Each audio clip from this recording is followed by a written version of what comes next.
Is Boris Johnson a busted flush?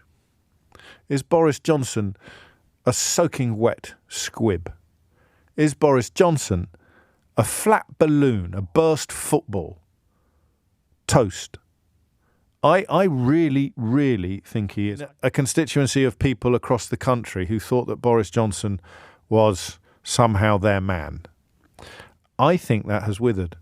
I could be wrong. It's not a personal preference. I mean, I think it might be useful to the Labour Party if Boris Johnson goes out campaigning for the Tory party. I don't know. But I think what I see when I read that the former Prime Minister is likely to be deployed in the north of England and the Midlands, I see a London-based Tory party saying to themselves that those thickos in the regions, those plebs in the provinces, they're still going to fall for Boris Johnson's shtick. Just pause for a moment and think about what this story says about Rishi Sunak. Rishi Sunak decided that Boris Johnson's moral corruption and personal unsuitability were disqualifying factors, and I grant you it took him a long time to get there, but they eventually became disqualifying factors for him to continue to be Prime Minister. So Rishi Sunak is clever enough. Rishi Sunak is well-informed enough. Rishi Sunak is well-educated enough to see Boris Johnson for exactly what he is, a self-obsessed, corrupt fraud.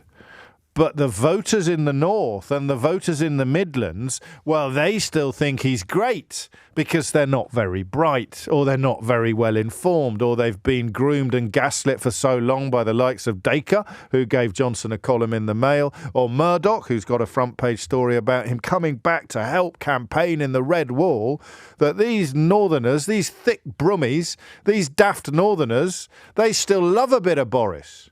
The Parliamentary Conservative Party threw him out on his ear.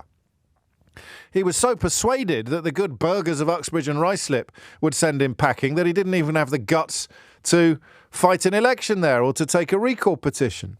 He left office in unprecedented disgrace, more disgrace than any other Prime Minister, possibly ever. I haven't got the history to say that for certain, but for sure in living memory.